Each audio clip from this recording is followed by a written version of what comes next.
Hey, hi, Good morning. morning.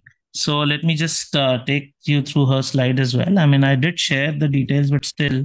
So this is her detail, very recent scorer, 760. And yeah, I mean, this is what our detail about her. Look at the detail that she submitted initially. And this should tell you something that people in the first attempt can score a 760. And if you look at the background and it say that no, you have to be from an IIT or something. She's from Christ University. And nothing to denounce about Christ University. You had great results from Christ University. But I mean, people have this perception, and that is why. So I'll just stop this. And 780 people are listening right now. So it's a good number. Yes. How was your journey? Please tell. Of course, sir. So thank you for calling me onto this call. Mm. It's I didn't ever expect that I'd be here giving sharing my experience. But I'll just begin with a quick breakdown of how I Mm. approached my prep. So Mhm. as I mentioned before, I took around 3 months, and this was Mhm. basically divided over two phases. My Mhm. first phase was a little slow. I took my sweet time with it. I dedicated about 2 months to the class sessions. Just for Mhm. everyone's awareness, I was part of the self-paced course. So Mhm. I just took my own time with the class sessions. And I put in a lot of time into this and effort because this was like the foundation building, right? Like this is where I laid down the groundwork for what was going to help me later achieve the score. Compared to the last month, which was intensive practice, I would Right. down, I actually didn't put in too much time, just because that's the sort of student I am. I Mhm. put in around, I think, 3 to 4 hours of practice in the last month, which was basically me practicing from the 700 to 800 level PDF and writing mocks, especially the top mocks because they set a really high standard for us to achieve. But yeah, I mean, that's basically what I did. Just a disclaimer, it's entirely possible to complete it in a time period shorter than what I took. I just took that because I wasn't restricted by any time constraints. But if there's any student who has to, achieve the score in 1 to 2 months, it's entirely possible. And I think that we've seen that from the multiple success stories that Sandeep sir has shared with us. All right. Take us through each of the areas. Quantitative, which what was tricky? Was data sufficiency tricky? Were some areas tricky for you? Similarly, verbal, SC, everything. Please. So for quant, I was weak at quant at the beginning, mostly when it came to actually answering the questions. I think my theory was good, and especially during the 2 months that I put into the class sessions. I strengthened my theory, but I don't think I put in that much time towards logic application because that's like the essence of all questions, Mm. in quant especially, and verbal. But I figured I should have put more time into answering questions more efficiently. I tended to get stuck with the theory and the reason why the answer is right, and that probably, didn't really help me in quant. But I tried to rectify that in the last month. So, just if you're beginning off with quant, you should, I think from the beginning, from the outset, you should just try to find the fastest solution that you can, apply the logic and reach the answer. And I think so Right. there's a lot of tips for that. For data Was stuff, there any particular topic in maths that you struggled more than the other one, and then the DSCs? yeah, so I think the topic I struggled with was probability and permutations and combination for some reason. I think Mm. it's the trickiest out of them all. You can understand the logic. I mean, you can understand the theory, but when it comes to the question, even the smallest detail can make you select the wrong answer. So I think that's Right. what I usually struggled with. No matter how much time I would put into, I would generally have to find the quickest solution towards that. But the most even though I was really scared of PNC, I probably got only one question from that. Right. I mean, it's good to work on your weaknesses, but it's not really good to get stuck on it to the point where you Right. not give attention to the other more important topics. Right. Right. Right. And how about data sufficiency? Sufficiency was easy because of the hacks that you taught. Mostly, if it looks like Hmm. it's C, it's probably not going to be, and Mhm. you shouldn't fall for the first answer. Basically, Okay. put in a little more effort and learn to not entirely solve the question because it really helps in timing. Then I don't Right. generally tend to try to find the answer so that we're entirely sure, but you need to be confident in your Right. technique. How about verbal? Break it down each area, and then yeah, what all you studied and how you went about. So for verbal, out of all of three sections, for me, SC was the toughest. And I think it was mostly because we had to get over that hump of learning the theory. It was the basics were quite intensive, but they really helped. It took me some time to get over it, but when it came to answering the questions, you won't even realize, but you just know the answer and you know what's wrong and what's correct because of the amount of time that you put into strengthening your basics. So for SC, it was my weakest area. I put in a little bit more time in that. But for RC and CR, I think the tools that you taught, they just really helped. RC, because I started applying Octave from the beginning, and I don't even think I put in that much practice. I would have solved, even in the last month of practice, I basically solved like 10 RC passages a week. But I just made sure that those 10 that I do, I really learn from my mistakes. So I didn't put Right. too much time towards RC because that was my like strong point. But I also made sure that I kept in touch with it and not entirely give up on it. Right. Right. So yeah. And for CR, I found conditional reasoning to be tough. Right. The ones because of your extremes test and negate tests and Mhm. actually identifying the conclusion immediately. Mhm. But I think conditional reasoning was tough, but I don't remember getting a question in the paper now. Right. Right. Right. Yeah. So yeah, I mean, CR, every one thing in verbal is that elimination is like the way to go about it.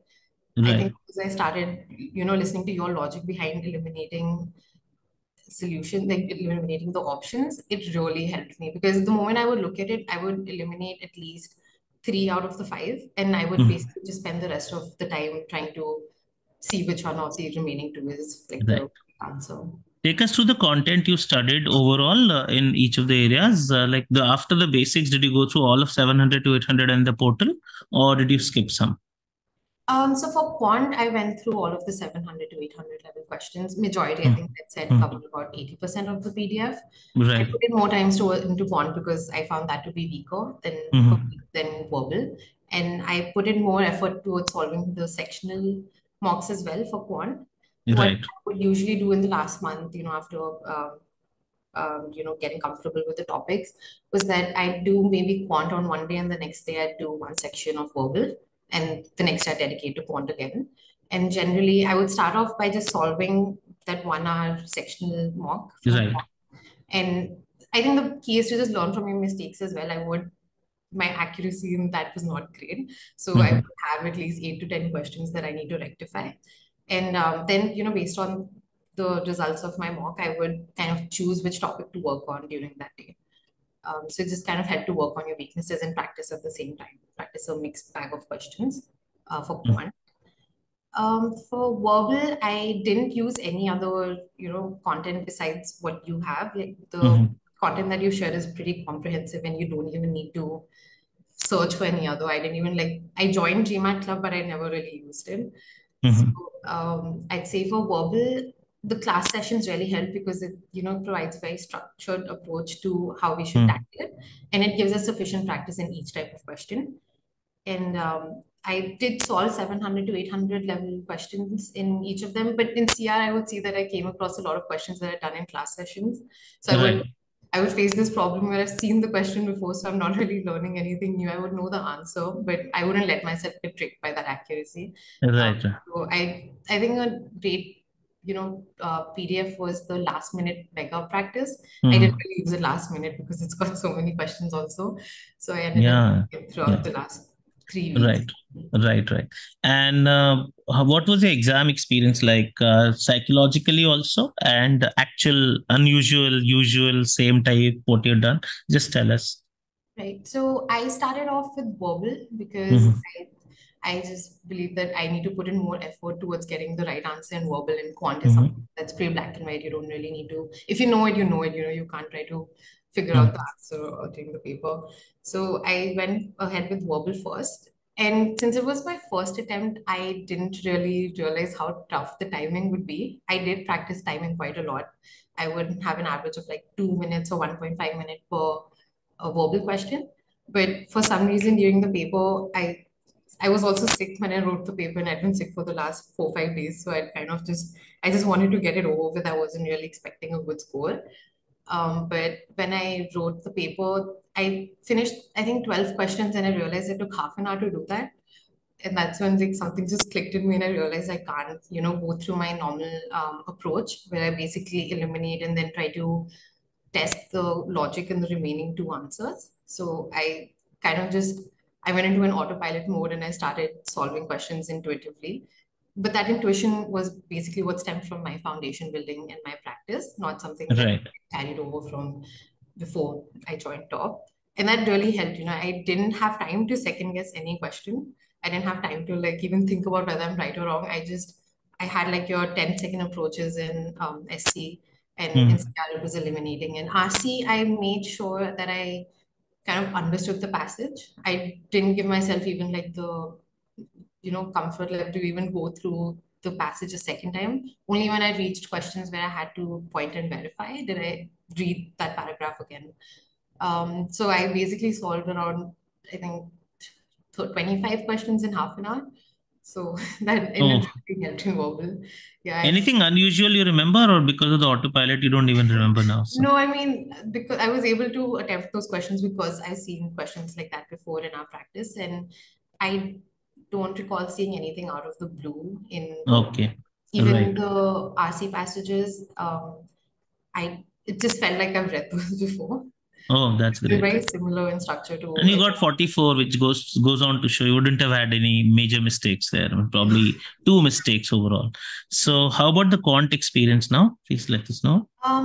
Quant was also tough for timing. I did come across a lot of simple questions because I practiced a lot of official mocks. So I was kind of aware of like what type of questions I'll be getting. So they weren't too tough. I'd say I got a few 700 to 800 level questions towards the end. Um, but I didn't actually attempt all of them. I did skip quite a few because I knew that I would rather put in that effort to questions I will be able to solve. So, Mm-hmm. I got a 149 instead of a 51 on that. But I could have definitely done better.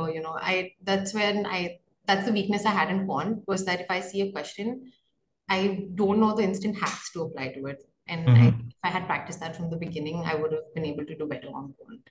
So nothing out of the blue. The questions were definitely, things that we've practiced in top content.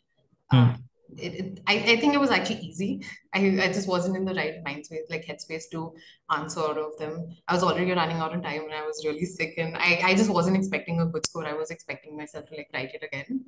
What were So you expecting then, roughly? No. I was expecting like a 710.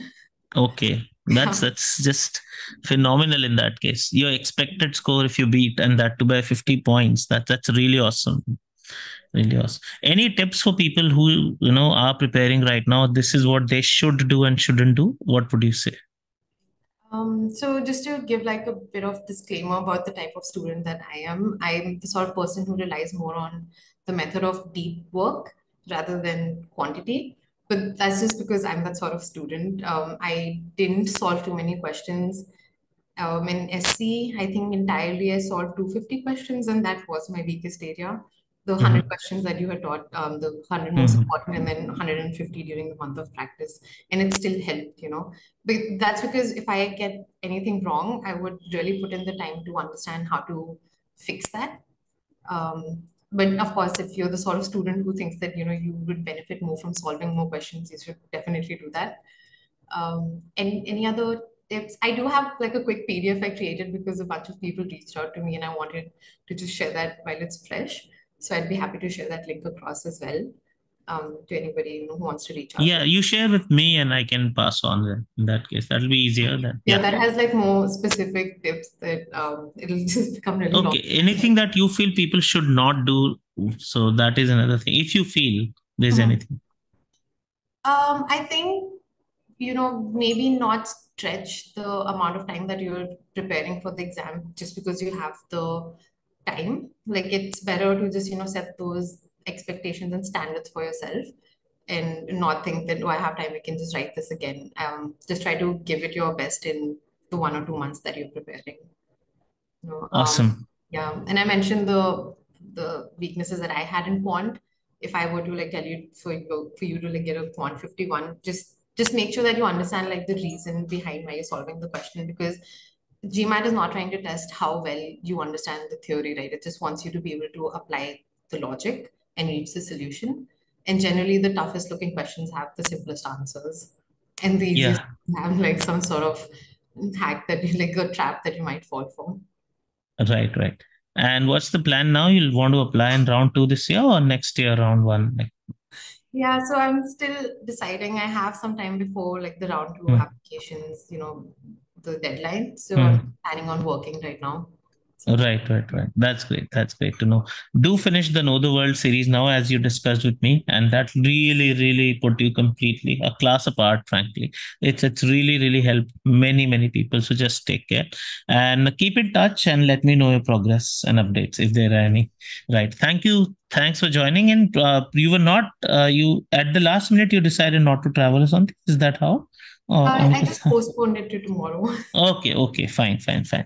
All right, Ojasvi, thank you very much for joining in. It was great interacting. And as we did probably recall as well, that's an extension. Right. Bye-bye. Bye. So I Bye.